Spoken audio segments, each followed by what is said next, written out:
Olá, bem-vindo a mais um programa Conversando com Jefferson. Hoje recebo meu amigo, irmão, cliente, Dr. João Elias. Bem-vindo, Dr. João. Bem, obrigado, Jefferson. Estamos aqui, atendendo seu convite. Quer dizer que é uma honra. Eu já tenho assistido alguns programas que você tem feito e pela qualidade, pela inteligência com que você tem feito as entrevistas, me incentivou a vir aqui atender seu convite. Aliás, não foi nenhum convite, né? Quando você faz um convite, eu recepciono como intimação. Ô, doutor, muito obrigado pelos elogios, mas uma satisfação nossa recebê-lo aqui em nosso ambiente. Doutor João Elias, para começar, para as pessoas conhecerem, eu pergunto, quem é doutor João Elias?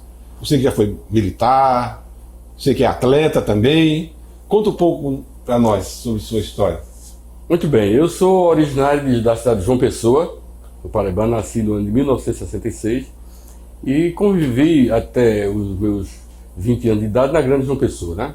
Bahia, Santa Rita e a própria João Pessoa, Cabedelo. E ali fui para o Exército, já com 18 anos de idade, servi. Fui aluno do Núcleo de Preparação de Oficiais do 15. Em seguida, no ano de 85, fiz o curso, né? Em 86 voltei como aspirante e depois em 80, fiquei de 87 até 91 como oficial no 15. E ali comandei pelotão de fuzileiro, comandei pelotão de metralhadoras e também o pelotão de comunicações. Eu acho que foi o único infante que comandou um pelotão de comunicações na época, porque o nosso oficial de comunicações ele tinha se transferido e eu tive que assumir. Fiquei até 91. Até 91, nessa parte militar. Militar. E depois veio a parte jurídica, vamos dizer assim. Eu durante esse período que eu estava no Exército, né, eu continuei o curso de Direito. Sim. Que não é fácil. Eu tenho alguns amigos que eram do Exército também e faziam odontologia. Mas era difícil para ele, para conseguir a carga horária. É difícil porque Jefferson, a gente acordava de 5 horas da manhã e o nosso expediente encerrava praticamente às 5 da tarde. Entendeu? Então você tinha que ir para cá, tomar banho, trocar de roupa e ir para a faculdade. Tá certo? E muitas vezes você estava em operações. Então era cansativo. Eu tive situações que eu optava em dormir, por exemplo, as 2 primeiras aulas para assistir as 2 últimas. Sim. Então eu chegava lá na sala de aula, realmente sentava na primeira cadeira lá de frente com o professor colado no biru do professor, baixava a cabeça e dormia mesmo. A turma jogava aquele bola de papel, era uma onda, mas era o cansaço que era demais, né? Sim, sim. E foi durante esse período que eu passei no Exército, foi exatamente o período de minha faculdade. Na minha época do curso, voltaram 4 da minha turma. Somente eu consegui estudar durante todos os anos. Sim. Que fiquei no Exército. E é uma vitória, né? Conseguir sair, porque foi difícil, muito esforço, foi muito difícil, muita dedicação para poder conseguir. Eu saía muitas vezes de acampamento, né? E ia fazer prova. Ainda bem que tinha os oficiais que eram amigos nossos, liberava o jipe do quartel, ia lá, deixava no estacionamento, eu deixava o uniforme, até o fuzil. Sim. Ficava no estacionamento da faculdade, eu ia fazer a prova, pegava e voltava para dentro do mato. Então foi muito difícil. Eu não consegui sequer fazer, por exemplo, estágio. Eu fiz estágio, né? Porque o meu estágio era dentro do quartel. Sim. Mas em compensação também dentro do quartel, eu fui juiz, fui relator, entendeu? Da auditoria militar. Bom. Então Você viu como também com estágio. Exatamente. A turma, como sabia que eu fazia direito, aí quando tinha essa parte, sempre me nomeava. Bom. E dentro do Exército, na parte de atleta, eu fui atleta de tiro, de fuzil, pistola, né? Fuzil e pistola. Fui campeão, tanto do batalhão como da nossa brigada, das Olimpíadas da Brigada. Fui campeão de dardo por acidente. Eu não sabia, e o nosso atleta de dardo, que era o Tenente Luiz, ele se machucou no dia anterior à competição e eu ia passando lá pelo campo, porque eu era técnico da seleção de futebol, de Cabo de Soldados. Eu ia passando, aí o comandante disse: olha, nós não temos ninguém aqui para lançar pelo 15. Lance aqui, eu disse, mas eu nunca peguei ninguém. Não, lance, só para marcar aqui. Resultado, eu lancei e fui campeão. Pensou. Aí daí eu descobri, comecei a treinar realmente. Mas é dardo? Dardo, aquela vara, sim, entendeu? Lançamento de dardo. Certo. Eu tinha uma explosão muito grande realmente no braço, que eu lançava quase a 100 metros a granada, né? Então tinha uma explosão grande, e foi, eu acho que isso aí que ajudou. Aí fui atleta, como eu disse, de fuzil, de pistola, de E de dardo. futebol também? Jogava bola também assim? Não, olha, futebol, assim, para brincar, né? Eu nunca fui Mas bom. era o técnico? Fui técnico e fui campeão da brigada. Sim. Fui técnico e fui campeão da brigada. É tanto que teve atleta meu que depois foi técnico profissional do time e foi campeão paraibano até. Ah, coisa boa. Foi. Foi um bom aluno. Foi. tive alunos meio de tiro que depois foram campeões, inclusive saíram generais. Mas foi uma época muito boa. Eu digo o seguinte, que a minha foi quando eu tive noção realmente de família. A minha família foi ali, foi o quartel. Bom, isso é muito bom. Que se tem mais dedicação, não é? Eu sempre vejo que é uma boa forma. Até hoje tem as escolas cívico-militares que estão aí voltando, de certa forma. Eu acho muito interessante que dá à criança uma orientação melhor que eles faltam em casa. Exatamente, Jefferson. Hoje nós somos de uma faixa etária que pegamos aquela formação, educação moral e cívica, o SPB, né? Então, eu não vou dizer a você assim o seguinte, que seja o método de educação, o método educativo mais perfeito. Não significa. Mas que é um excelente método, entendeu? E eu acho que, por exemplo, eu gostaria muito de ver, pelo menos aqui na região ou aqui na nossa cidade, uma escola dessa. Exatamente. Entendeu? Você tem um padrão para você comparar. Não significa que seja a top, a melhor do mundo, né? Não tem. Porque nós temos, por exemplo, o modelo português, o modelo americano, que são excelentes também, o modelo espanhol também, mas as nossas escolas cívicas militares são excelentes. Mas fora essa história e depois a entrada no Ministério Público, foi de cada, sempre foi seu desejo fazer parte do Ministério Público? Não, eu digo a você o seguinte, você planejou? Jefferson, nunca na minha vida eu planejei ser nada.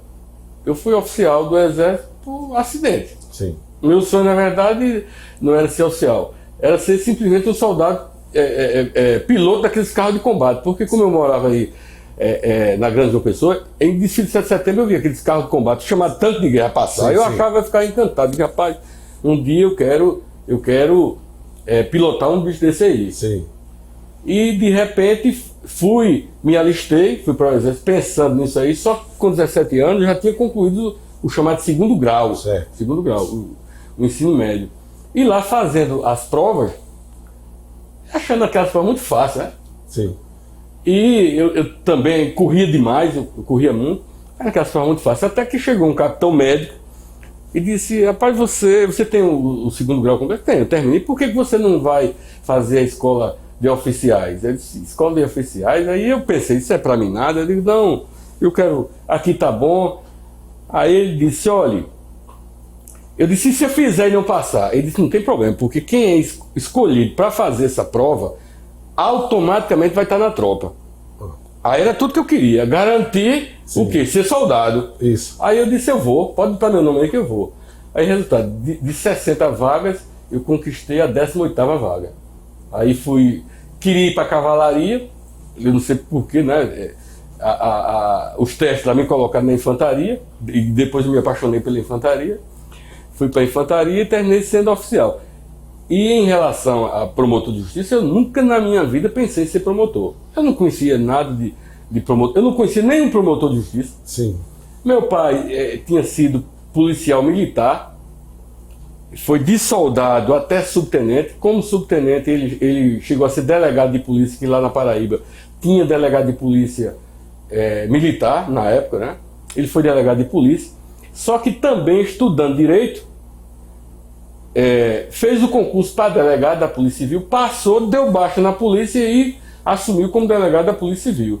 E também foi delegado pela Polícia Civil. Certo. Então, e eu conheci, e aí eu vivi, na minha vida de 5 anos de idade, era dentro dos quartéis, daquele primeiro batalhão ali, dentro do Comando Geral, onde tem aqueles 2 quartéis, um frente para o outro ali. Sim, conheço. Pronto, eu vivi ali dentro. E na época do regime militar, né? Vivia perturbando ali, jogando sinuca, mexendo nas coisas de soldado. Então, eu fui criado como piolho de quartel mesmo. Então, nunca na vida pensei em promotoria. Eu despertei como promotor acidentalmente. Eu já fazendo aí a Escola Superior da Magistratura, e um professor chegou e disse assim, olha, só um voluntário. Aí eu teimando, depois eu lhe conto essa história de ser voluntário. Duas vezes que eu fui sofrer, duas únicas vezes que eu fui voluntário sofri. A segunda foi essa. Aí o professor chega na sala, inclusive esse professor nosso foi depois presidente do Tribunal de Justiça. Aí ele disse, olha, um voluntário, aí ele disse, vem cá, aí me tirou da sala e disse, você vai ler esse processo aqui, ele está com a cópia do processo, daqui a 20 minutos você vai entrar na sala para fazer uma acusação, você vai ser o promotor. Júlio Aurélio Ribeiro Coutinho. Já era desembargador, mas a origem dele era Ministério Público. É por isso que ele tinha essa paixão, né? Levou para dentro da escola as origens dele. Aí eu, rapaz, como eu assistia filme, né? Promotor deve ser mais ou menos assim. Peguei o processo, li. Aí pronto, entrei na sala, aí fiz uma acusação daquela cinematográfica. Aí, show, aí ele terminou agora a crítica, a pior crítica. Eu me sentei lá e disse, olha, parabéns, retórica excelente, abordou muito o tema e tal. Agora cometeu uma falha terrível. Aí eu, pois não, professor, pode dizer. Você não leu o libelo crime acusatório. Hoje nem existe mais essa peça, né? O libelo crime acusatório é a primeira peça. O promotor, antes de falar, ele cumprimenta, faz os cumprimentos e em seguida lê isso aí, antes de qualquer coisa. É a peça número 1. Aí eu, puxa vida, uma falha, me intriguei, pronto. A partir daí, me estimulei a estudar com a visão do promotor. Diante daquela falha, eu disse, rapaz, eu quero saber como é que realmente trabalha o promotor de justiça. Porque na minha ideia, eu quando me formei em Direito, eu pensava o seguinte, vou fazer concurso para delegado de polícia. Certo. Tá no sangue. Por causa do meu pai, né? Sim, verdade. Ali a árvore não cai muito distante, o fruto não cai muito distante da árvore. Aí você delegado de polícia. Aí estagiei com um juiz excelente. Aliás, fui auxiliar dele já depois que eu saí do Exército. Passei um tempo com ele, um juiz excelente. E me encantei pela magistratura. Disse, então eu vou ser juiz. Foi quando eu fui fazer a Escola Superior da Magistratura, pensando em ser juiz. Que eu já fazia sentenças e tal, estava bem empolgado. Mas nesse dia, fui estimulado a ver a outro lado, como promotor de justiça.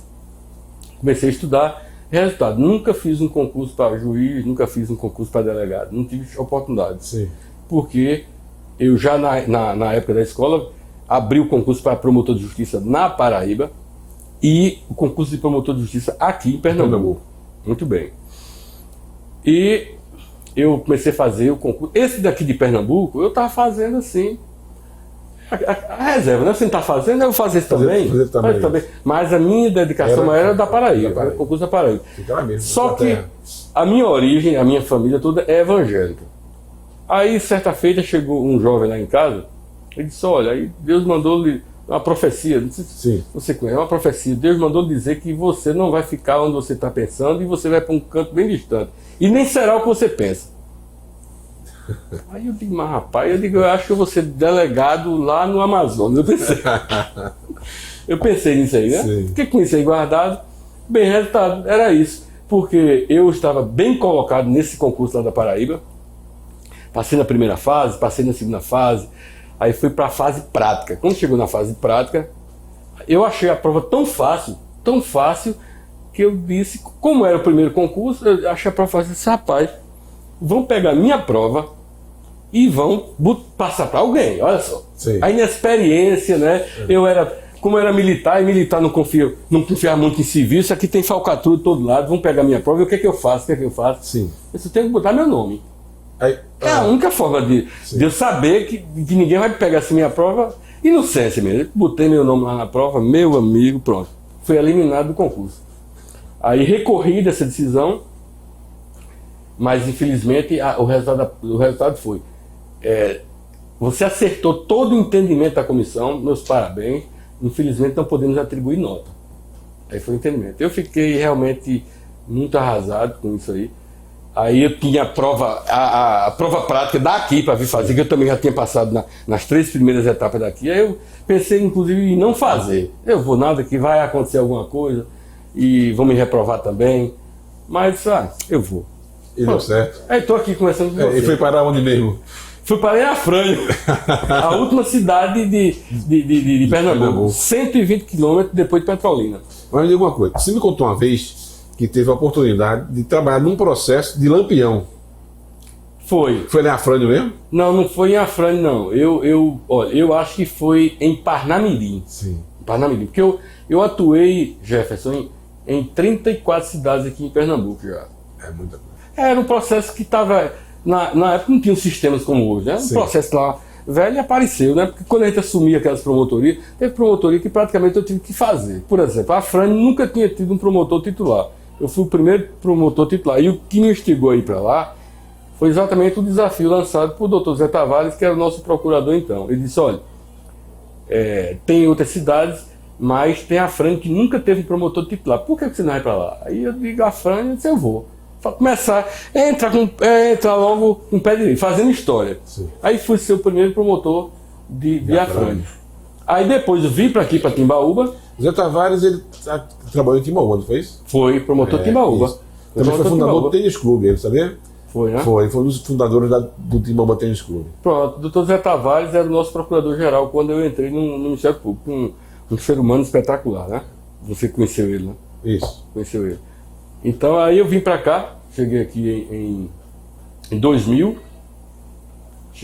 fiquei como titular até 2002. Em 2002 me lançaram o desafio novamente para eu retornar para o Sertão. Aí foi quando eu fui para o Sertão, onde pega aquela região ali de Inajá, Ibimirim, o Moxotó, Sertão do Moxotó. Tacaratu, Ibimirim, Moxotó, Lá tem Inajá. Tem uma parte também indígena, né? Você vê que tem uma aldeia? Tem, o Cambiuá, a aldeia Cambiuá. Foi lá onde eu conheci a minha atual esposa, né? Sim. Foi lá exatamente em Bimirim, e ela é dessa etnia mesmo, sim. Cambiuá. Toda a família dela é Cambiuá. Muito bem, coisa boa. E depois disso, vim para aqui, para Vitória de Santo Antão, aí atuei ali em Glória de Goitá, toda aquela região ali, né? Passei um bom tempo lá. Foi quando eu fui para Primavera, acho que Primavera é ali perto. Eu não conheço Primavera. Chã de Alegria. Sim. Não é? Chã de Alegria, Glória do Goitá. Tem uma cidadezinha para cá. Ali tem Cumaru, né, por ali? Cumaru, Ameixas, né? Depois de Limoeiro, subindo ali. Qual a primeira cidade? Feira Nova. Feira Nova, isso. Pronto, Feira Nova. Atuei em Feira Nova também. Atuei em Feira Nova. Muito bem. Aí voltei para aqui, para Timbaúba, em 2002, né? Você é mais pernambucano do que paraibano agora, não? Eu já estou aqui há um bom tempo, né? Cheguei em 95. Já recebeu o título de timbaúbense já? Já. Muito bem, timbaúbense. Eu tenho o título de Timbaúba, de São José do Egito e de Ibimirim. Eu tenho 3 adoções aqui. Muito bem. 3 adoções. Sou apaixonado. Isso mostra que o serviço sempre é com qualidade. A gente tem que procurar fazer. Uma coisa que eu aprendi nas Forças Armadas foi fazer a coisa da melhor forma que você puder. Isso. Nem sempre é perfeito, né, Jefferson? Nem sempre você vai fazer aquilo com perfeição. Mas você fazendo, você dando o máximo de si, eu acho que você pode reclinar sua cabeça no travesseiro à noite e dormir tranquilo. Agora, quando você faz, eu fiz mais ou menos, aí você não consegue dormir. E eu não sei fazer assim, eu só sei trabalhar no meu máximo. Tanto que o pessoal reclama muito, né? Porque diz, continua assim. Vamos lá, até quando... Mas as pessoas são como elas são mesmo, não é? É isso. Nasceu assim, vai morrer assim. Eu penso assim.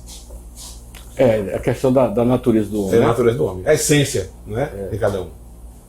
Doutor Joelis, mas é muito interessante essa história da promotoria, de como chegou, mas eu pergunto para o nosso ouvinte, qual a real função do Ministério Público? Como atua a promotoria ou o promotor em si? Jefferson, o Ministério Público de 1988 para cá, ele passou a ter uma fisionomia bem distinta de toda a sua história, de até então. Sim. Né? Ele teve uma depois próxima... da Constituição. Da Constituição, Isso, A Constituição deu uma nova... Pegou o Ministério Público e transformou. Até então o Ministério Público tinha uma atuação muito mais na área criminal, certo? Então, o promotor, até hoje, nós carregamos essa marca, né? Quando se fala de promotor, as pessoas que o promotor é o da área criminal. Sim. Mas isso aí por conta dessa atuação que foi bem marcante até 1988. Muito bem, a partir de 1988, o legislador constituinte colocou o Ministério Público como uma das funções essenciais do Estado, da operação da justiça, e atribuiu a ele a incumbência de defesa da ordem jurídica, do regime democrático e dos interesses sociais e individuais indisponíveis. De sorte que isso impôs uma aproximação bem grande do Ministério Público com a sociedade. Você tinha o Ministério Público distante da sociedade, era mais o perseguidor da ação penal, né? Perseguidor da punição. E agora não, agora você vai ter um Ministério Público, um promotor de justiça ligado e sentindo, né, as causas sociais. Você como conciliador agora? Ele sente as necessidades sociais, né? Ele está muito ligado às questões sociais, às questões amplas. Defende a ordem jurídica, continua com essa incumbência de defender, de proteger todo o arcabouço jurídico nacional, mas agora tem também essa obrigação de defender os interesses que são sociais. E além do regime democrático, né? Além de nossa democracia. Então, é um papel hoje bem diferente dos nossos colegas anteriores. Ok. E eu sempre escuto assim, ó, o Ministério Público só age quando provocado. Aí você pergunta, realmente é assim? Para ter atuação, tem que ser provocado ou tem momentos que o Ministério Público ele vai lá e faz sua intervenção direta, sem necessidade de ser provocado por alguma pessoa ou instituição? Veja só, a nossa organização, dentro dessas atribuições, dessas incumbências constitucionais, os Ministérios Públicos se organizam em áreas que nós chamamos de curadorias, né? Então nós temos curadorias, por exemplo, meio ambiente, consumidor, infância e juventude, idoso, saúde, educação. Terceiro setor? Terceiro setor, que antes era cidadania, hoje Sim. é direitos humanos aqui para Pernambuco, né? Sim. Cada estado se organiza de uma forma. E dentro dessas atribuições, o Ministério Público ele também atua como investigador, entendeu? Então, uma provocação do Ministério Público não precisa ser aquela coisa formal de você ir lá e protocolar algo. Sim. Por exemplo, uma notícia numa rede social, uma notícia num jornal, na TV, a partir dali o Ministério Público pode iniciar umas investigações preliminares para saber se determinada situação tem fundamento ou não, né? Sim. Okay. Bom, doutor José Elias, agora vivemos numa época difícil, nunca vivida, não é? Por toda essa geração. Que uma pandemia de tal monta só ocorreu, a última com tanto poder foi há 100 anos atrás praticamente. Mas em Timbaúba, já estamos aqui, eu fiquei muito preocupado já há um tempo, porque nós não temos hospital. Eu lembro com tristeza que quando o outro gestor anterior chegou a fechar o hospital e abrir uma UPA. Naquele momento eu pensei que ia ter uma intervenção também, não só da comunidade. Bom, ele não teve uma intervenção, porque um hospital faz o que uma UPA faz, mas a UPA não faz o que o hospital faz, não é verdade? Então, ele tirou uma coisa maior, trocou por uma menor. E ainda hoje sofremos, porque o gestor atual ele fez uma campanha toda, brigando, queria abrir os hospitais, fazer convênios, e que a população voltaria a ter uma saúde melhor. Infelizmente, inclusive eu também torci naquele momento para que realmente acontecesse isso, mas até agora nada.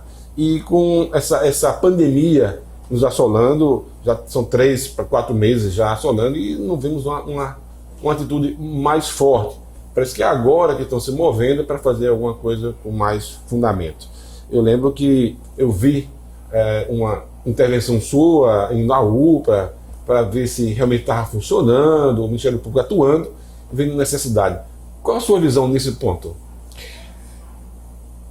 Jefferson, veja só, você bem colocou que a experiência que nós tínhamos era de 100 anos. É isso. Né?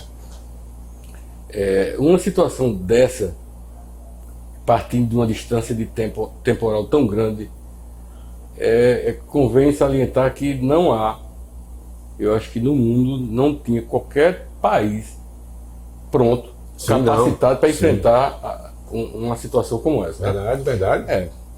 Então, eu acho que a primeira situação é essa, é a dificuldade de você lidar com algo que você não está preparado para ele, que sequer você cogitava. Um inimigo novo. É um inimigo novo que você não cogitava que teria esse inimigo, né? Alguns países, os Estados Unidos, eu já li alguma matéria que os Estados Unidos já estava cogitando que poderia ter uma situação dessa, até mesmo como ataques, vem como sendo um ataque biológico, né? Mas o Brasil não, nós não tínhamos essa ideia de passar por isso. Eu me surpreendi também, Jefferson, vê só como as situações acontecem na vida das pessoas. Eu, até certo tempo, cerca de um ano e meio atrás, houve uma verdadeira inversão de curadorias aqui no estado. Então, eu tinha infância e juventude, era sonegação fiscal, consumidor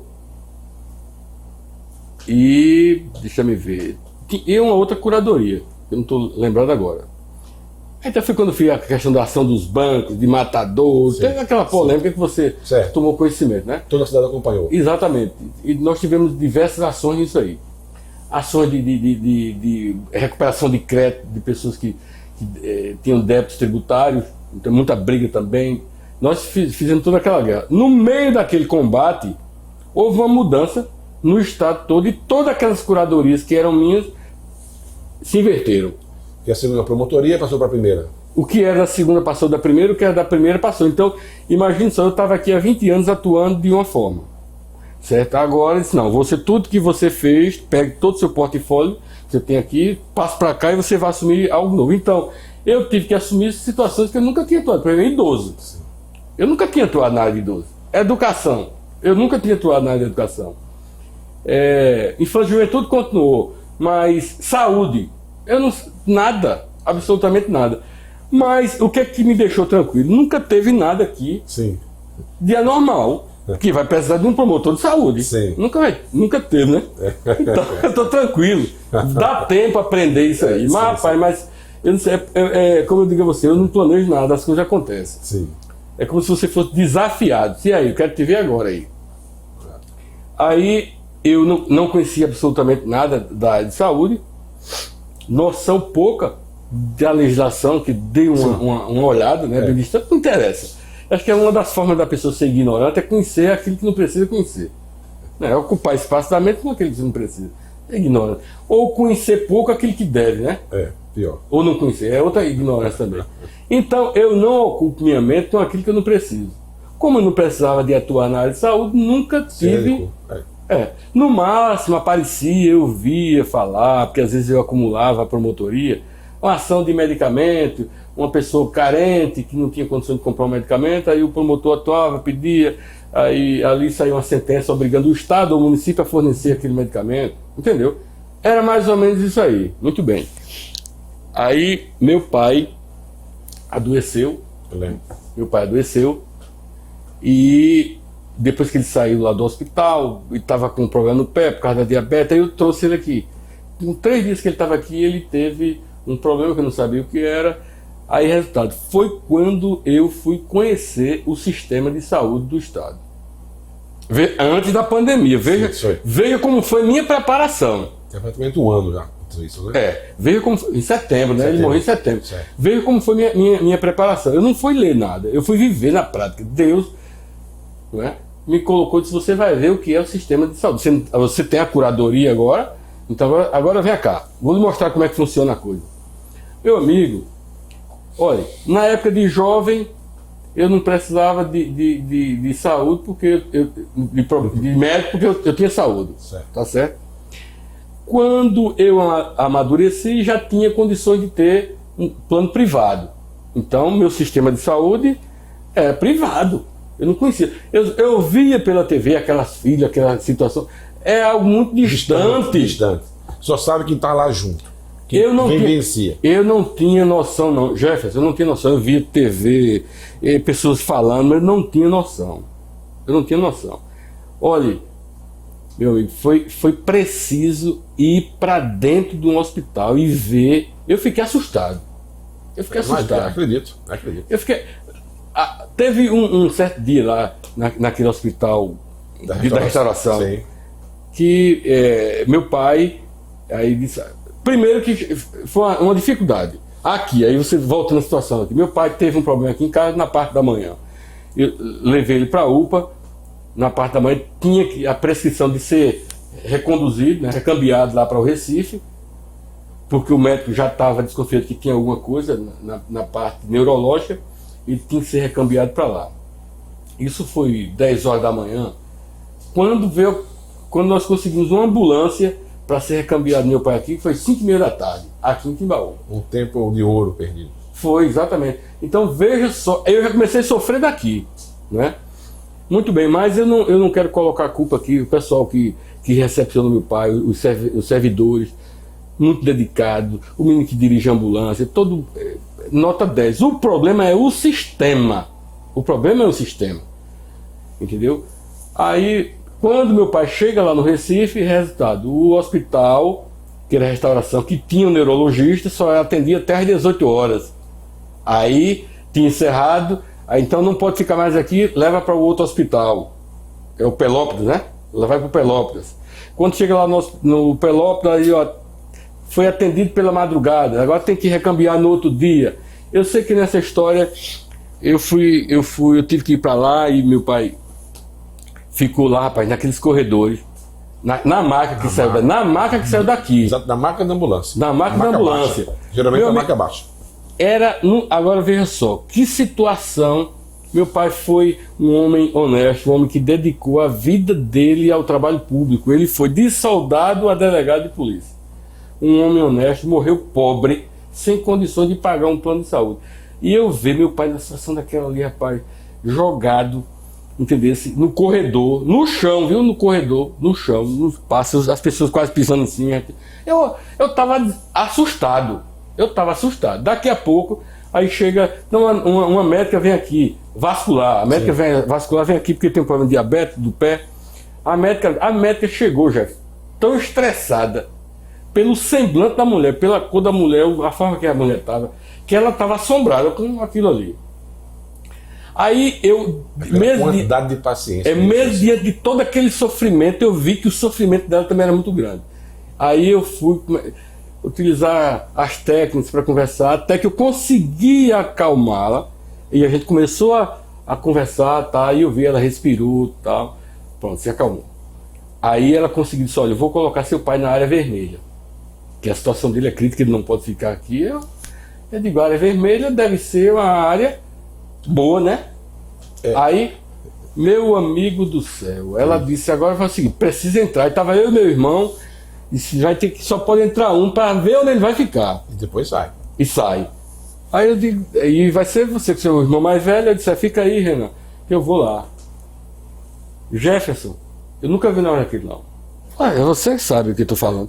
Rapaz, olha, a impressão, eu não sei, é um negócio de cinema, um filme de horror.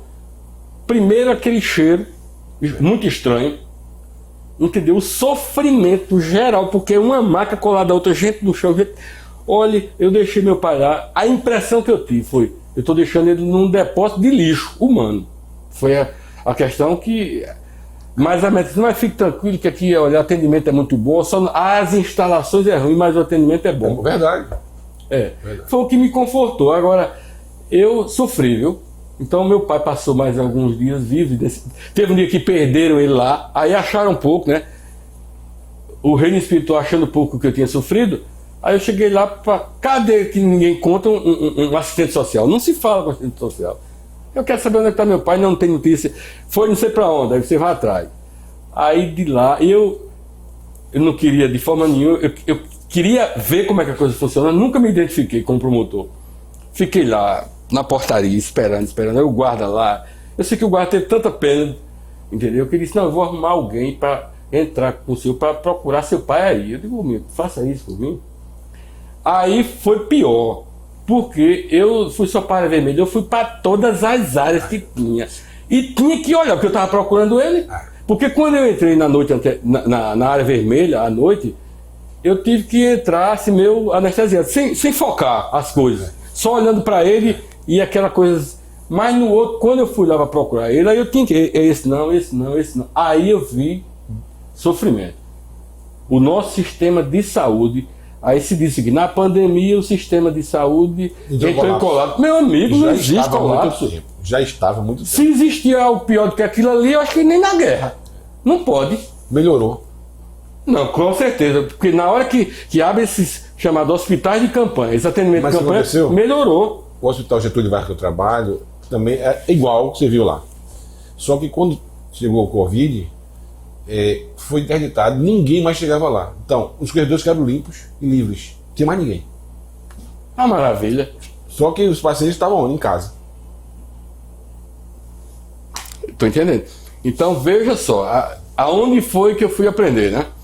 Então, aí depois do falecimento do meu pai, etc. Pronto, quando chega, estoura essa situação aqui no Brasil, e eu agora como curador da saúde, agora já tendo uma visão de como é a saúde, de como funciona a saúde, vendo as dificuldades, as deficiências, as necessidades, né? Comecei a agir aqui dentro de Timbaúba. Evidentemente que a nossa atuação ela é muito limitada, né, ao município. A primeira ideia nossa foi de articular ações, isso aí foi uma técnica que eu trouxe lá das Forças Armadas. Com a criação do comitê de crise? Exatamente, porque você tinha aí, dentro de uma crise, você tinha diversos setores que são essenciais. Polícia, Legislativo, Executivo, Judiciário, Ministério Público, a sociedade civil, CDL, entendeu? Então, a OAB, a maçonaria também. A maçonaria. Então você tinha diversos atores que eles deveriam atuar na crise. Então a ideia foi o seguinte: a gente cria um fórum para que dentro desse fórum cada um se apresente, mostre o que tem capacidade de fazer, o que poderá ser feito, e que ali a gente discuta as ações individuais, que leve o conhecimento, né, das ações individuais que se discuta, né? O chefe do executivo foi abrir o espaço para recepcionar, até porque dentro dessa atuação ele é a peça principal. Sim. Porque é quem faz a gerência do sistema de saúde. Sim. E quem opera o quê? Os recursos. Sim. Não é? O Ministério Público não opera recursos, maçonaria não opera recursos. Quem opera recursos é o gestor. Então o executivo recepcionou a ideia e nós criamos esse comitê de crise. Muito bem. O comitê de crise vem atuando. Diversas ações que houveram aqui foram idealizadas, foram discutidas, foram trabalhadas dentro desse comitê de crise, né? Algumas situações realmente houve uma dificuldade muito grande de serem implementadas, entendeu? Outras ações são implementadas, mas você não percebe, vamos supor assim, a eficácia da ação. Por exemplo, eu questiono, e não é só aqui em Timbaúba, Jeff, essas barreiras, as barreiras sanitárias. Sim. Veja só, eu não sou da área da biologia, da área da ciência médica, mas eu não vejo, sinceramente, eu não vejo muita eficiência em você ali afere a temperatura do camarada, joga alguma coisa para nos pneus. Nem são tão assim eficientes. Não, né? Não são. Muito bem. Então veja só, outra coisa, se tem alguém contaminado dentro do carro, aí você joga alguns pneus do carro, aquilo seria de quê? Aquele pneu do carro, a temperatura que ele vem ali... Mata o vírus, né? Mata o vírus. Então veja só, Jefferson. Na verdade, é uma fantasia. Assim, vamos dizer assim, são ações... Que talvez a população entenda como esteja fazendo alguma coisa, mas que vai resolver nada, não resolve. Eu não sei se tem muita eficácia, não. Efetividade não sei se tem, né? Mas tivemos aqui coisas importantes, né? Interessantes de proteção, por exemplo, a instalação das tendas, porque as pessoas que estavam ali para receber os benefícios... Aquilo era um absurdo. Estava no sol, chuva... Aquilo foi ação do Ministério Público, do promotor ou desse comitê de crise? Não, ali foi uma ação discutida dentro do comitê de crise. Porque a população já estava aí nas redes sociais reclamando, pedindo uma ação. Estava, exatamente. É porque há um delay. Muitas situações que a população está reclamando, elas já estão sendo discutidas até há certo tempo dentro do comitê de crise. Sim. Entendeu? Porque o comitê de crise, como ele é multidisciplinar, tem pessoas de diversas áreas, ali aparecem diversas ideias. Sim. Agora, como você sabe, né, quem operacionaliza é quem é dono dos recursos. E muitas vezes o cara não tem o recurso não está disponível ainda, ou eu preciso, por exemplo, de abrir um procedimento, não um procedimento licitatório, mas um procedimento que me dê a garantia de me livrar depois de um problema. Sim. Isso demanda um tempo, interesse. A parte burocrática também Nessa parte, um empecilho. Muitas vezes. nessa parte das tendas houve uma demora grande, porque houve uma decisão do tribunal do TRF4, não, do TRF5, que é o daqui da nossa região, dizendo que a Caixa Econômica tinha que tomar algumas providências. Aí algumas assessorias jurídicas de prefeitura entenderam o seguinte: olha, com essa decisão aí, isso é de responsabilidade da Caixa. Certo. Entendeu? Ok. Aí os prefeitos Opa, se seguraram. não vou me meter aqui. Exatamente. Aí foi quando o Ministério Público entrou, foi quando eu entrei, eu disse, peraí, o povo está na rua sofrendo, levando chuva só e sereno, não tem pessoa sequer para orientar, para distribuir Sim. nada, então vamos lá. Aí peguei essa decisão, acionei a Caixa Econômica sobre aquela competência, peguei a resposta oficial da Caixa Econômica e mantive contato com o Executivo e fiz a recomendação ao Executivo, até para que ele tivesse mais acobertado, e disse, olha, faz o seguinte, não é responsabilidade da Caixa Econômica, a decisão do Tribunal Regional Federal não a obriga a fazer isso, então faça isso de imediato. E foi feito, né? Hoje nós temos essas tendas ali, está isolada a área, tem pessoas para orientar nas filas, distribuição de máscaras também, né? Mas muitas ações foram. Agora, é como você falou, se tivéssemos um hospital aqui, Sim. entendeu? Eu penso que O sofrimento teria sido menor. não, Jefferson, porque você tira uma pessoa daqui. Eu vi as pessoas serem tratadas aqui, a atenção é maior. Primeiro, a família está perto. Sim. A enfermeira que está atendendo conhece os parentes. A atenção é diferente. Você vai jogar dentro do hospital desse lá do Recife, você é simplesmente mais um. Você é um número ali, é um paciente. Você não tem uma identidade. Entendeu? Então, se a gente tivesse realmente um hospital aqui, para atender a nossa população, seria bem melhor, não é? Então eu concordo com você nesse sentido aí. A prefeitura anunciou, me parece que já foi inaugurado um anexo, não é? Para tratar especialmente da questão da Covid-19. Já é um avanço, né? Já é um avanço muito importante. Espero que não apareçam pacientes para lá. Espero, né, que é melhor para a nossa sociedade. Mas chegando já tem alguma coisa, vai amenizar esse sofrimento. Precisa fortalecer isso aí, né? Porque nós temos como referência o que você citou, né? A gripe espanhola, Sim. ela passou aqui em 3 ondas, né? Então, e a segunda onda, Foi ela muito mais danosa, Foi. Né? Ela mais disse- malvada, Foi. se for mais vidas. a quantidade de óbitos foram 3 vezes maior na chamada segunda onda, né? Então, é algo desconhecido. A ciência não conhece esse vírus, sequer pode atestar como ele atinge nosso organismo e nem como ele vai se comportar. Não se sabe ainda. Não se sabe. Então é algo muito novo. A gente está atuando com o inimigo, né? Tentando combater, enfrentar o inimigo, que a gente não sabe quais são as armas dele e nem como ele atua. Mais uma ação do Ministério Público, eu vi nessa semana, se foi que saiu hoje, mais uma recomendação, em relação que a Prefeitura ela fornecesse os medicamentos à população em caso de necessidade. Foi assim? Hoje foi divulgada uma ação, não é nem recomendação, veja só, a recomendação tinha saído anteriormente. O Ministério Público, nós fizemos uma inspeção na UPA, né, da estrutura de atuação de enfrentamento da Covid-19 aqui em Timbaúba. Fizemos essa inspeção e levantamos algumas informações não tão boas para a questão do enfrentamento. Com base nessa inspeção, nós fizemos a recomendação ao prefeito e à secretária de saúde. Dentro da recomendação estava a questão da distribuição da medicação, etc. Muito bem. Essa recomendação ela não foi recepcionada, não foi acatada. Entendeu? A resposta que chegou ao Ministério Público, ela confirmava o que já tinha sido constatado na inspeção. Era mais ou menos o seguinte: não, nós não estamos interferindo na autonomia do médico. Sim. Tudo bem, excelente. Exato. Mas me diga uma coisa: vocês estão fornecendo a medicação suficiente para os pacientes? A resposta não veio, né? Outra coisa que foi identificada é que as pessoas que chegavam lá, elas eram diagnosticadas com a Covid-19 ou com sintomas da Covid-19, era prescrita uma medicação e simplesmente encaminhado para casa, essas pessoas. Agora, você já imagina, nós estamos numa situação de isolamento com o comércio todo fechado. Exatamente. Né? Boa parte fechada. Fechado. E como é que você vai agora mandar as pessoas comprar medicamentos se as pessoas nem emprego têm? Nem emprego, nem o dinheiro. Tem nada.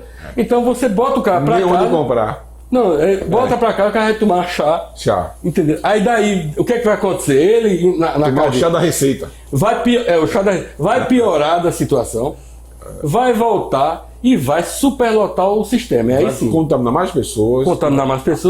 Então foi aí que o Ministério Público, vendo a situação, que o município não correspondeu a isso aí, nós tivemos que ingressar com ação, entramos com ação civil pública, pedindo que o município de Timbaúba fosse obrigado a fornecer a medicação, não só às pessoas que estão internadas na UPA e no anexo, mas a toda pessoa que for atendida na rede pública com sintoma ou com o diagnóstico confirmado, seja não só prescrita a medicação, como também fornecida a medicação.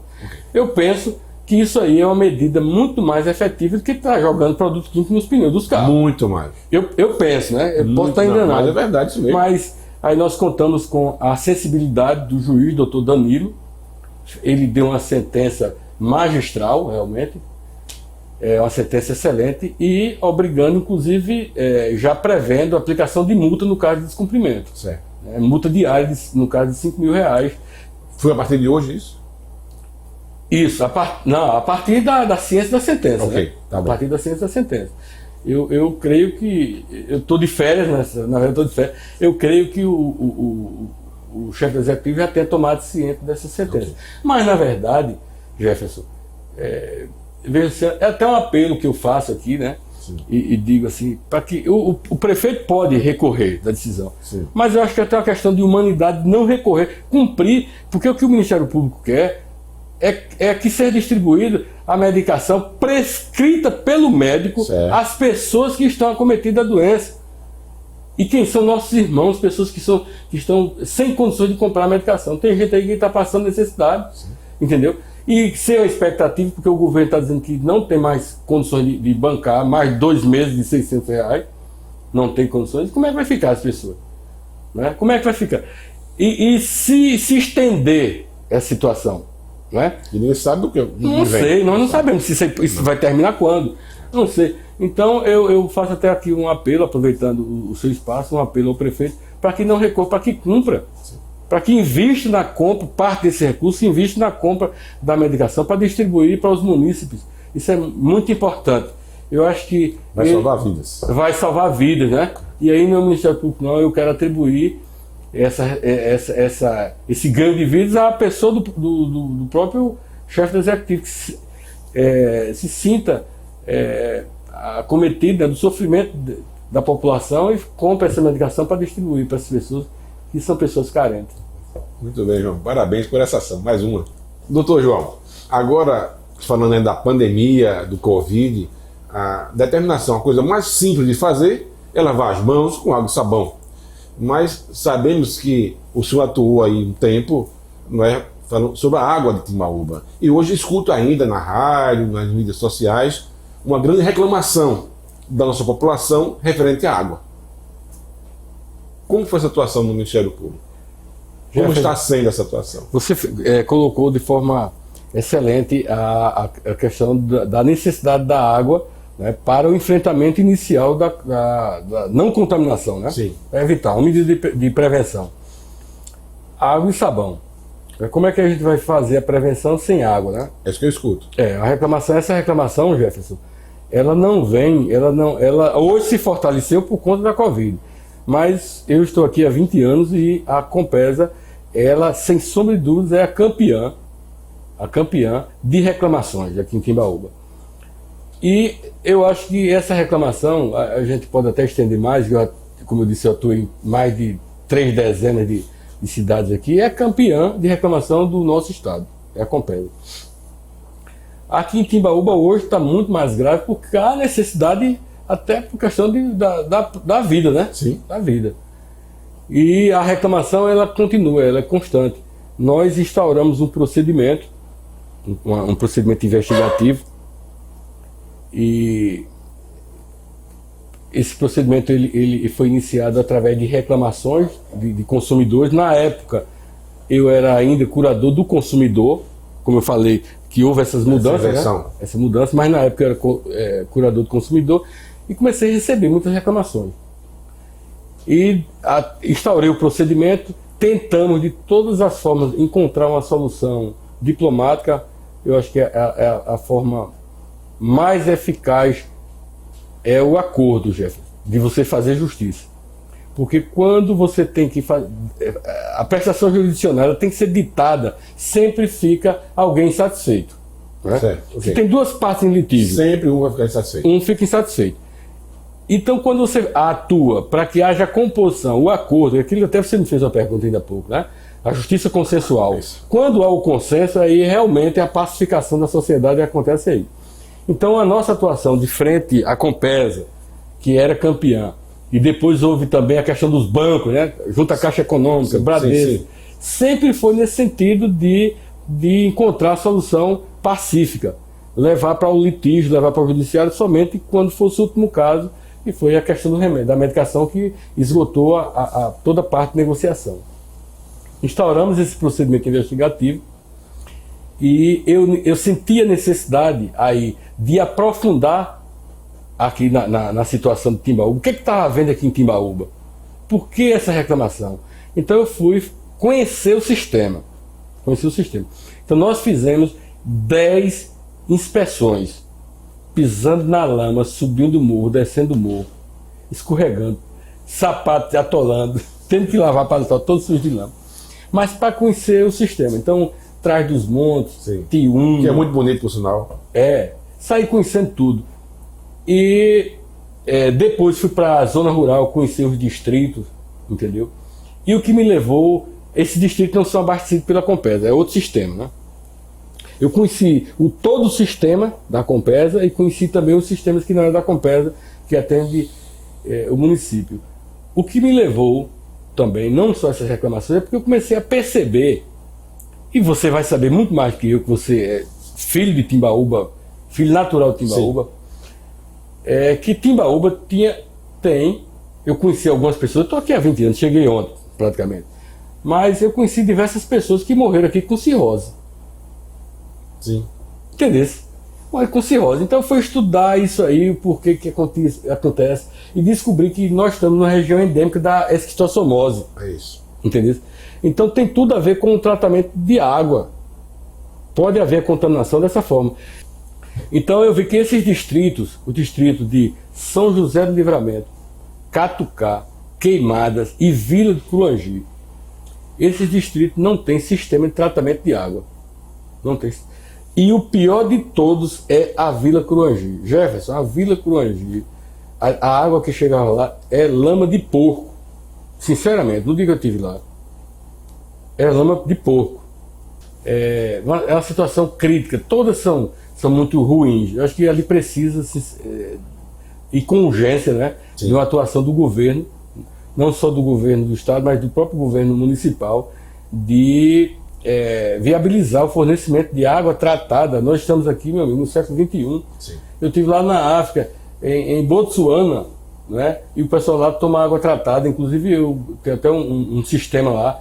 E a gente está aqui no Brasil, um país mais desenvolvido, com muito mais capacidade econômica, e o povo tomando ainda praticamente água assim, de lama de porco. Tem umas pocilgas lá, entendeu? Perto, e a água é captada e mandada para uma caixa. A água chega lá com um mau cheiro terrível. Eu fui aqui vendo os amigos lá nos bodes, né, no bode, né, que é a zona rural de Timbaúba, E a água de lá que as pessoas bebem, ela é lamacenta, tem cor esbranquiçada, aquela cor esbranquiçada, é algo que eles bebem. Pronto, então você imagina o seguinte, então o problema de água de Timbaúba não é só sob o ponto de vista do direito do consumidor, é saúde pública. Sim. Nós podemos estar condenando centenas e centenas de pessoas à morte, entendeu? Com um problema grave, né, no futuro. Sim. Né? E então foi isso aí que eu observei. Em relação ao sistema o sistema da Compesa, eu não tenho dúvida de que o sistema da Compesa ele é ineficiente para atender a necessidade da população, entendeu? Ele precisaria melhorar a capacidade de tratamento da água, ele precisaria melhorar a capacidade de captação da água e de distribuição. Então o problema, eu vejo muitas críticas, as pessoas falam, não, é porque o pessoal não sabe operar. Então o problema de Timbaúba não é de operação, o problema é do sistema. O sistema, ele precisa de manutenção séria e precisa também de melhoria. Então nós temos situações aqui, por exemplo, tem uma válvula lá que perdia mais ou menos 30% da água. 30%. 30% da água. A água tratada. Foi isso que eu falei com a presidente. Eu disse, presidente, tem uma válvula, sinceramente, a senhora está tratando a água e está jogando no rio. E por quê? Porque uma válvula lá que trava, foi dar uma descarga lá no filtro, a válvula travou e passou lá mais de ano essa válvula travada e jogando água no rio. Eu não sei nem se foi resolvido. Eu não sei por que houve essa mudança de curadoria. Quem está à frente hoje dessa investigação é o meu colega, o Dr. Petroni, entendeu? Eu não sei se foi resolvido, mas nós tínhamos essa deficiência. Uma rede que estoura direto, tem muitos estouramentos aí. E é uma rede velha ou que não tem manutenção, não tem pessoas suficientes para dar esse suporte. Não é nenhuma das duas situações. O estouramento que acontece aqui em Timbaúba não é isso. O cano estoura. Qual é a ideia que se tem? Se fecha. É água demais, né? É tanta água que estourou o cano, não é assim? Seria isso? Não. Aí o pior que não é. O problema é o seguinte, é que se você tem, vamos supor, uma saída de 100 milímetros da ETA, da estação de tratamento, né? E no meio do caminho você tem um tubo de 300 milímetros, então 200 milímetros você tem ar. Tá. E o que acontece? Quando essa água vem, que forma essa bolha de ar, quem estoura é o ar. Aí depois você vê a água vazando, é tanta água, a pressão é tão grande, que foi, na verdade, é o ar que faz esse estouramento todo, porque o sistema, nós temos diversas ligações depois da saída da rede, aumentando o diâmetro dos tubos, só que não tem o volume de água correspondente. Isso se chama lógica. Entendeu? Então é por conta disso aí que acontece esse estouramento. Então o nosso sistema aqui não é operacional. O pessoal se esforça muito para atender a cidade, mas não tem como. Como é que você vai vencer uma competição você num Fiat e o cara na Ferrari? Não tem como vencer, por melhor piloto que você seja. Então o que acontece é isso, é que o pessoal se dedica, se esforça, sofre muito, leva a culpa. Eles, inclusive, ficam calados porque, certa feita, o diretor da Compesa esteve aqui e culpou, dizendo que culpou a equipe, disse, olha, o sistema... Eu perguntei a ele, eu não conhecia ainda o sistema, esse diretor me diga uma coisa, o sistema aqui é eficiente? Doutor, o sistema aqui é eficiente. Agora a questão é operacional. E o pessoal ficou calado, baixou a cabeça. Eu digo, olha, eu já quero colocar em xeque a sua afirmativa de que é eficiente. Porque é eficiente para mim é aqui, vem cá. Aí apertei um botão da luz, pô, apagou a luz, não foi? Pô, acendeu a luz. Isso é eficiência no sistema. Agora, se eu abro a torneira e não tem água, não é eficiente. Se eu, para ter água, tem que ter rodízio de 15 dias, de 10 em 10 dias, isso não é um sistema eficiente. A partir do momento que você é necessário estabelecer rodízio, mostra que o sistema já não é eficiente. Então, aí foi que me despertou aí conhecer realmente o sistema. E realmente o sistema não é eficiente, precisa de investimento, precisa que haja vontade política. Sim. O prefeito já disse diversas vezes, inclusive na própria reunião do comitê, que tem brigado demais junto ao governo do Estado, para que o governo do Estado faça investimentos. Há investimento de pequena monta e com resultado de imediato. Por exemplo, trocar um registro desse. Já são aí mais 30% dela, não, mais. Se for para trocar, rapaz, a gente faz uma vaquinha. Eu tenho certeza que ele faz uma vaquinha de R$1 aí, Consegue. a gente consegue esse registro para trocar. Verdade. E a gente vai ter 30% de água a mais. Quando eu tive lá em Trás dos Montes, veja só, estava toda a tubulação, o sistema elétrico estava lá, fazia 90 dias que tinham levado as bombas para manutenção. Falei com o diretor, disse, doutor, 30 dias no máximo essa bomba está instalada. Sabe o que acontece? Essas bombas até a data de hoje, pelo que eu sei, não chegou bomba mais. E o que acontece? Foi roubado o sistema elétrico todinho, levaram o sistema elétrico e acabaram com tudo. Acabou tudo. Então nem tem bomba, nem tem sistema elétrico. Disseram que iam reativar. Na última reunião do comitê, aí o prefeito disse que a Compesa tinha pedido que se consertasse a estrada, a via de acesso, para eles chegarem lá com esse material, com bombas novas e fazer toda a rede elétrica, que dá mais cerca de 20% de água. Entendeu? Eu acho que se você consertar, de curto prazo, se você consertar esse Atrás de montes. consertar, reativar atrás dos montes. E se você consertar isso aí, a cidade já vai ficar bem melhor. Bem melhor. E aí, você se quiser aumentar, nós temos, rapaz, um volume de água sendo desperdiçado muito maior do que Tiúma, que é o Capibaribe Mirim. Inclusive os técnicos disseram que a qualidade da água para tratamento de Capibaribe Mirim é muito melhor do que Tiúma, a qualidade da água. E que era um local que se captava, fica, me parece, a 250 metros da ETA, a captação. Se você captasse água do Capibaribe Mirim com Tiúma e Trás dos Montes, você tinha condições tranquilamente de atender, não tenho dúvida, Jefferson, de atender toda a zona rural, os 4 distritos e a cidade com eficiência, abrindo a torneira e tendo água. Entendeu? Então falta só a vontade política, uma força política maior. Eu fiz o relatório completo, mostrando das 10 inspeções que eu fiz, todas as necessidade, capacidade, entendeu? E as deficiências. Mostrei, ponto a ponto. Isso aqui tem condições de nos dar isso, e para que ele nos dê isso, precisa investir isso. Eu fiz e entreguei uma cópia para o prefeito, entreguei para o presidente da Câmara, entreguei para a presidente da Compesa, entreguei para o presidente da Assembleia.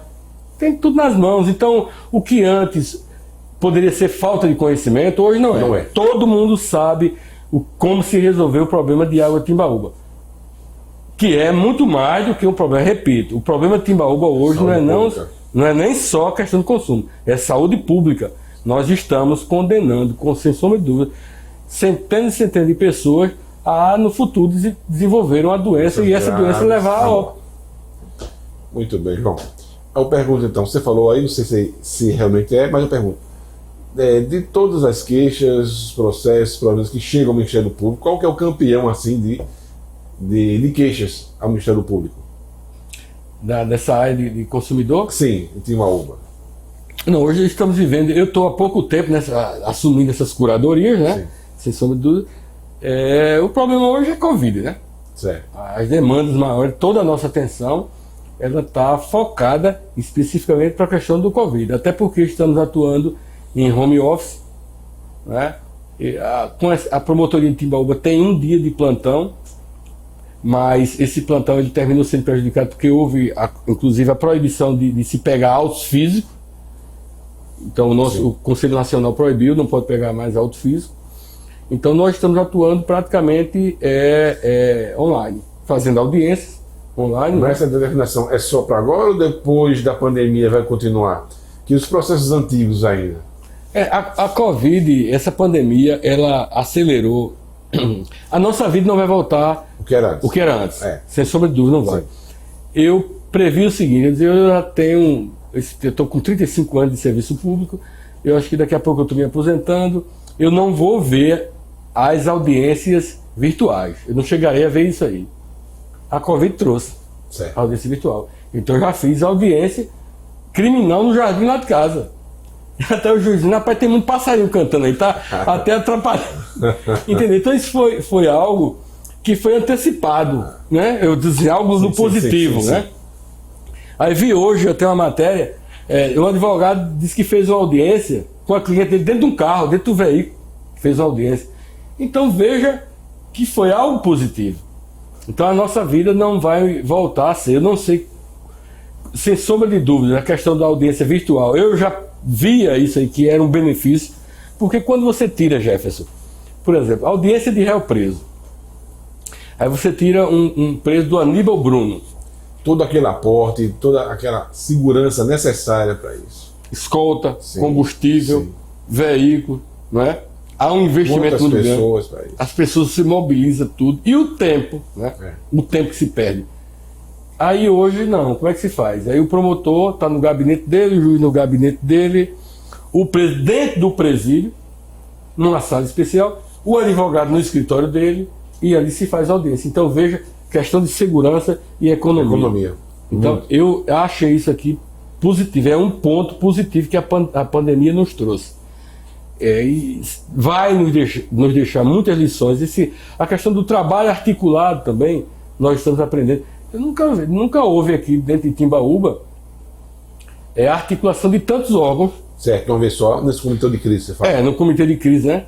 Apesar de alguns não ter compreendido a questão de como funcionar e se colocar assim, responsabilidade do comitê. Por exemplo, eu ouvi muito, esse comitê de crise não resolve nada.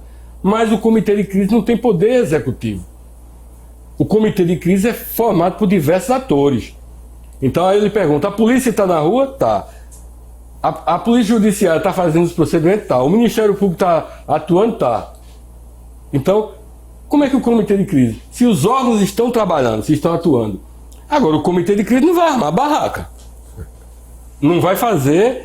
Nem comprar remédio. Não vai comprar remédio. Não é? Não vai contratar funcionários. Isso aí não é do comitê de crise. Isso aí é outra atribuição. Então as pessoas confundem muito. E há muita crítica, inclusive em rádio. Eu acabo assim, eu não sei, porque eu não estou vendo o resultado do comitê de crise. Olha, o comitê de crise está exatamente para fiscalizar isso aí. Entende? Então, e muita coisa só tem acontecido por conta desse diálogo, desse entendimento. Isso é muito bom, isso é um exemplo. Espero que continue assim. É a chamada democracia participativa. É a gestão participativa. Somente a pessoa que não tem... Os conselhos que foram criados têm essa mesma função, embora muitas vezes não funcionem. O comitê de crise só muda o nome. O comitê de crise, na verdade, é um conselho. Mas vamos trocar o nome? Né? É um conselho que se formou diante de uma situação e que tem atores que vão atuar na situação. Então tu imagina que se a polícia estivesse atuando para um lado, o Ministério Público para outro, Judiciário de outro, né? OAB de outro, se todo mundo tivesse espalhado. Como todo mundo junto, se vê uma visão melhor, não é? Cada um dá seu ponto de vista, aí se vê qual o primeiro ponto a ser atacado, a ser definido. Exemplo, quando eu fiz aquela inspeção lá, eu fiquei sabendo, eu tomei conhecimento de que estava havendo vendas de vagas na área dos bancos, por exemplo.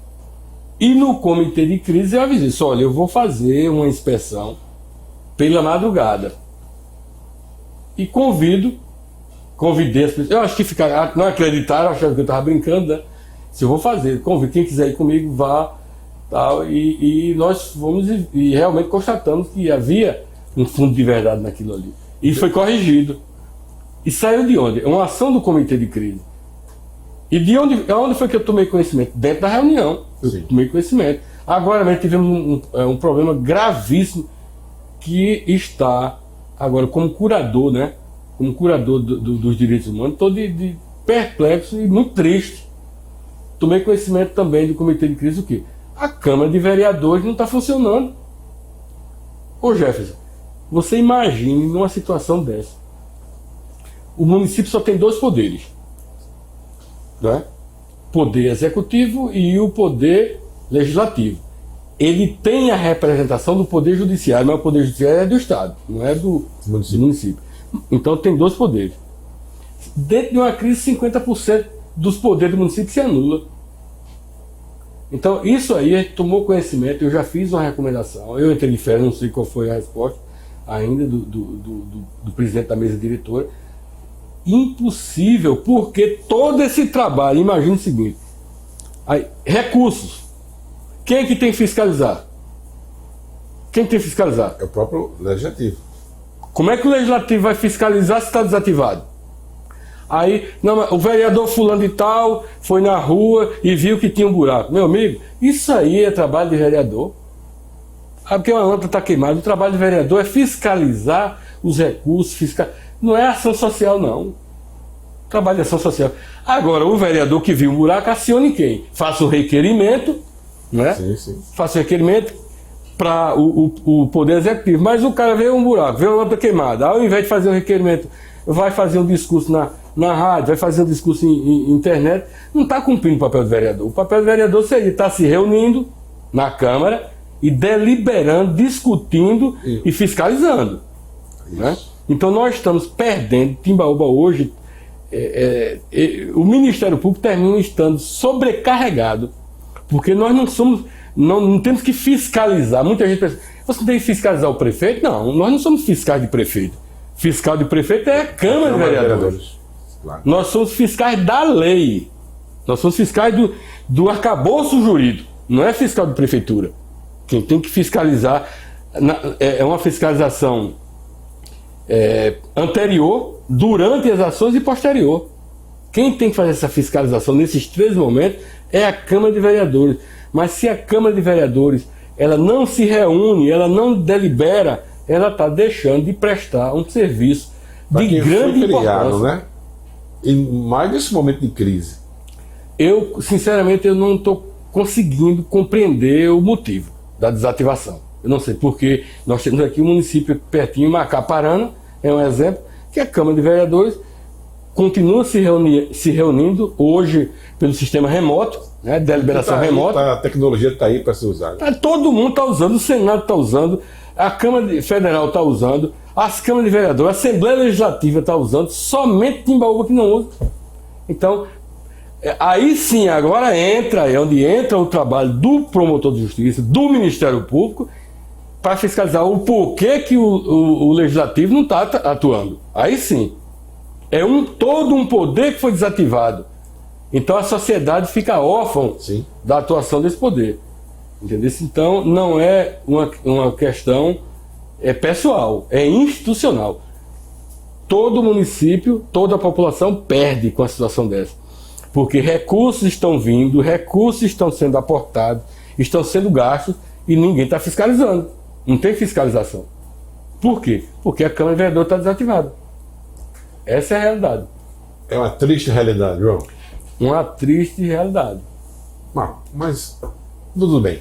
Mas vou fazer uma pergunta. Me diga uma coisa, João. Doutor João. Quando eu, como cidadão, posso e devo procurar, em que momento procurar o Ministério Público para poder resolver algum problema?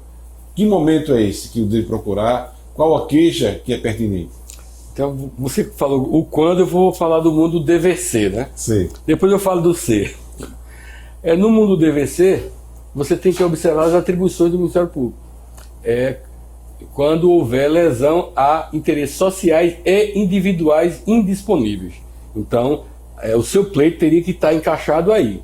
Ou ser um interesse social de uma coletividade, ou ser algo individual, mas indisponível. Por exemplo, a sua saúde, a sua vida, a sua educação, aí são isso aí, a sua integridade física, entendeu? Então são direitos indisponíveis. Diante da lesão de qualquer desses direitos, você pode procurar o Ministério Público, porque lá alguma curadoria vai lhe atender. No caso seria a curadoria da saúde, a curadoria do consumidor, a curadoria dos direitos humanos, né? Então, diante da lesão desse direito, isso aí é o mundo do dever ser. Entretanto, o mundo do ser, aqui em Timbaúba, atende tudo. As pessoas chegam procurando, as pessoas têm na promotoria de justiça, é a sua fonte de consulta.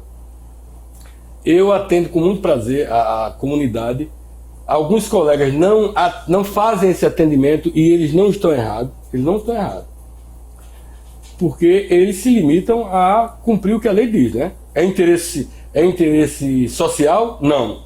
É interesse individual e disponível? Não. Então, o senhor procure um advogado. Sim. Ou o senhor procure a outra instituição que poderia lhe atender, seria a Defensoria Pública. Entendeu? Sim. Mas eu faço o atendimento Porque tem pessoas que chegam dizendo, olha, eu vim na Defensoria Pública, mandaram para a delegacia, da delegacia mandaram para não sei para onde. Aí eu falei com o advogado mandou falar com o senhor. A pessoa já fala que fez uma peregrinação. Você sabe da resposta. Por que não fazer aquele coitado continuar, não é, Jefferson? Sim, sim. Caminhando. Então não custa nada, eu acho que é uma prestação de serviço. Eu me ponho como um servidor público, e como servidor público, num sentido bem amplo, a gente tem que servir. Né? Sim. Se a gente não servir, então eu acho que está fora dos propósitos do Ministério Público. Eu atendo de uma forma bem ampla, muitas vezes até preventivamente. Né? Uma pessoa já chegou, acaba tem um imóvel, alugou para alguém e está tendo problema de pagamento, o cara só tem aquilo, às vezes só tem aquilo ali, a fonte de renda dele é aquele imóvel, está em desespero, passando necessidade, e eu vendo a hora uma confusão. Chega lá e diz, doutor, não tem mais quem socorrer, eu vou expulsar essa pessoa de todo jeito lá. Veja só, é um interesse social? Não. É particular. Sim. É individual disponível? Não. É patrimonial. É privado. Mas dali, se você não atuar... Pode até acontecer um homicídio. Um homicídio, não é? A tentativa de homicídio, uma lesão corporal. Aí o promotor que se recusou a dar uma simples informação ou chamar a outra parte, porque eu te digo o seguinte, o meu índice de resolução na área consensual é acima de 90%. Assim, eu não tenho dúvidas, acima de 90% de todos os casos que chegam na promotoria, a gente consegue fazer a conciliação. Entendeu? Então, sim, você. Bom, gratificante. Eu fico satisfeito, né? Muito satisfeito com isso aí, porque você desafoga o judiciário.